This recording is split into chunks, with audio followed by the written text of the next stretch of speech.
Yo, what's up, people? It's your boy. I'm Chris the Dom One, and I am back with another video. Now, this video is going to be about Fear of the Walking Dead, my impressions of it, and my review on this particular episode. Season 2, Episode 8 review. Now, before I get into it, I'm a huge fan of the original Walking Dead. Huge fucking fan. And when I heard that the developers and the writers of the original Walking Dead was going to do a prequel to Fear of the Walking Dead, my ears was up. Now, Fear of the Walking Dead was supposed to... A lot of people had like a lot of questions on the original Walking Dead. Yo, how come the world got it to that point? You know, and they did explain it in the original of the original Walking Dead, but they just talked about it. They never got involved in that part of the story. Well, Fear of the Walking Dead was supposed to answer all these people's questions, all right? So, season 1 of Fear of the Walking Dead, I loved it, okay? I was the one in attendance saying that, yo, this season deserved an award, and it really answered a lot of people's questions. Now, season 2 started off a little bit rocky, a little bit slow, and the one thing I like about season 2 is they're adding more episodes. Now, the first season of Fear of the Walking Dead, I think was like maybe 5, maybe 6 episodes. That's not a whole lot of episodes to dive into and be invested in. Well, this season 2, they pretty much are doubling those episodes, okay? Now, let's get into what went down last night. Now, Nick, it pretty much started the way it ended. You know, there was a huge fire at the location that they was at, and a lot of people separated. A lot of people broke off for different reasons. Now, Nick could have joined his mother, and I forgot the black guy's name, and instead, he's, you know, really not mad at his mom, but he's understanding why the lady had issues with their group, because she felt like everyone was very controlling there, and they was very possessive, and that's why, you know, shit never, you know, got connected with those two groups anyway. So Nick broke off, okay? Nick wanted to do things on his own.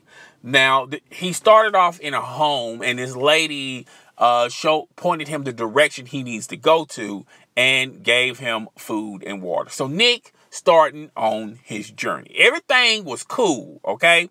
Until he found the house he was looking for, and he just slept there.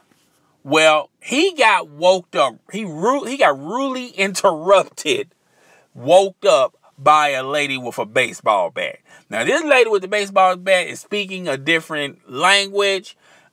Nick couldn't understand exactly what she was saying, but he understood the situation that he was in. And the lady is just swinging the bat dead in his motherfucking dome. Now, he tried to retrieve his possessions. He was unable to. So he had to break the fuck out of there because he was going to get his motherfucking head cracked.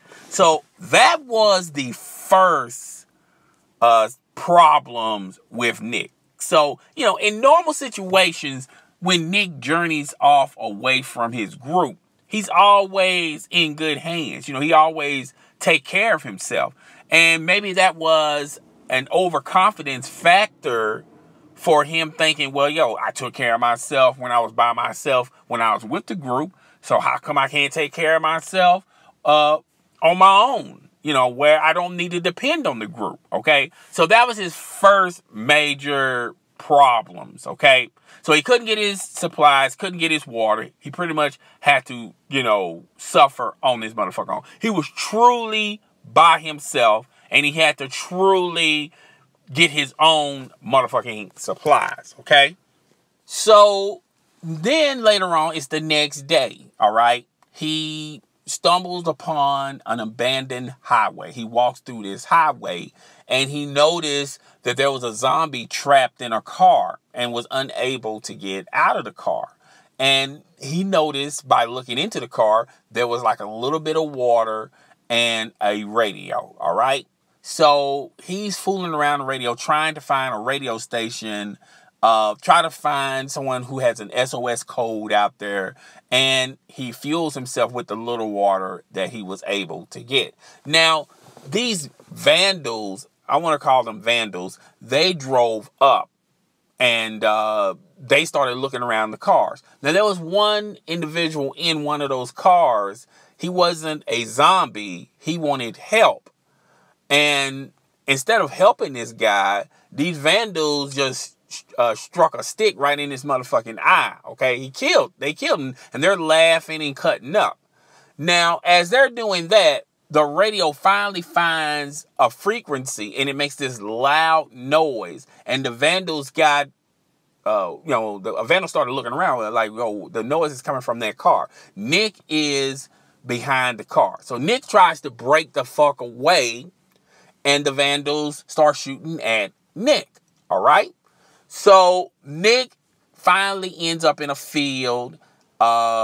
He's hallucinating a lot, and he starts to hallucinate about the time when it was modern times and it wasn't no big zombie threat, no zombie apocalypse, no vaccine. I mean, not vaccine, but disease that's turning dead people alive. None of that shit wasn't going on. He was in a rehabilitation home, and he was paired up with this other girl who had the same problems like he did. And she's trying to finesse him, trying to talk to him like, yo, if you want to get out of here, you're going to have to make your parents feel guilty so they can get you out of this rehabilitation home, okay? He was a drug addict at that time, all right? Both of them are.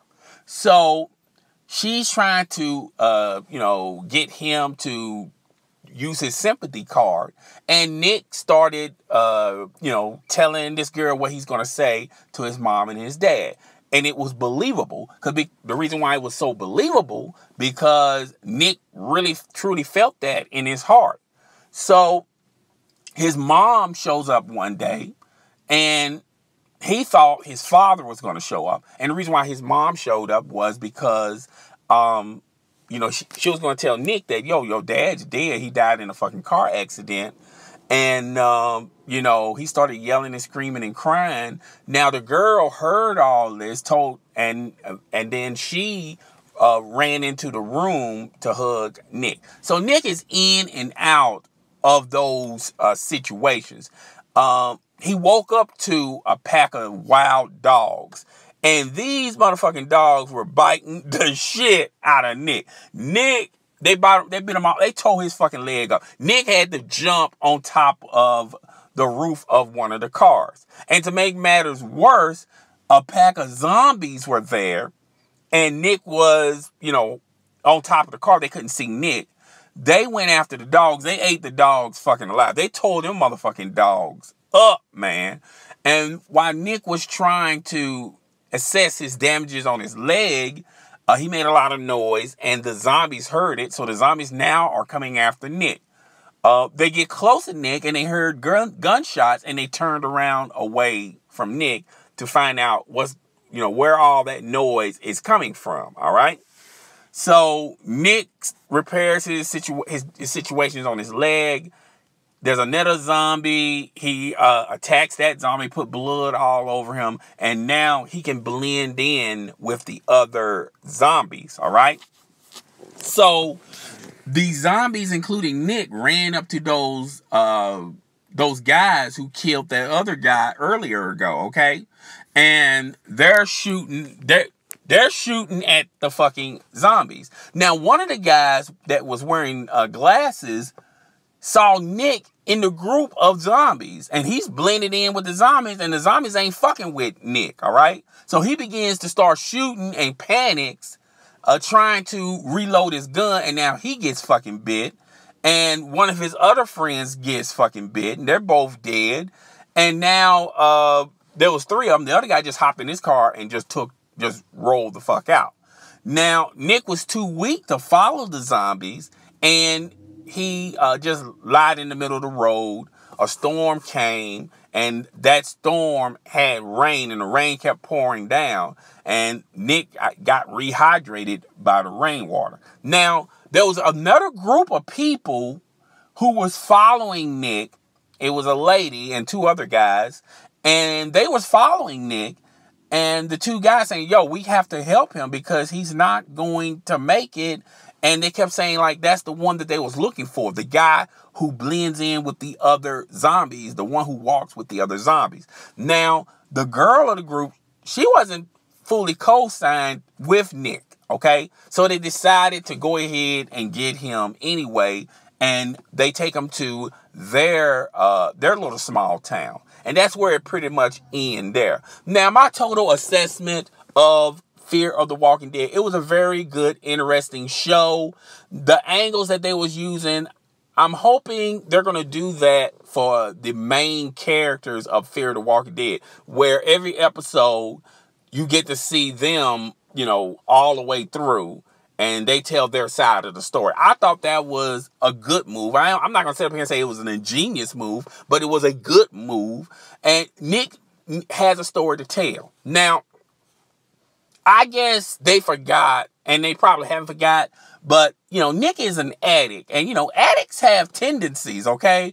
Now, addicts, you know, they're cool for a minute, but when it's been a long time since they had their motherfucking last high, they start doing dumbass shit, and Nick is the opposite of that. So I don't know if he's been cured of him being an addict or whatnot, but they're not using that addict angle like they did in the first season of Fear of the Walking Dead, okay? So they didn't explain that.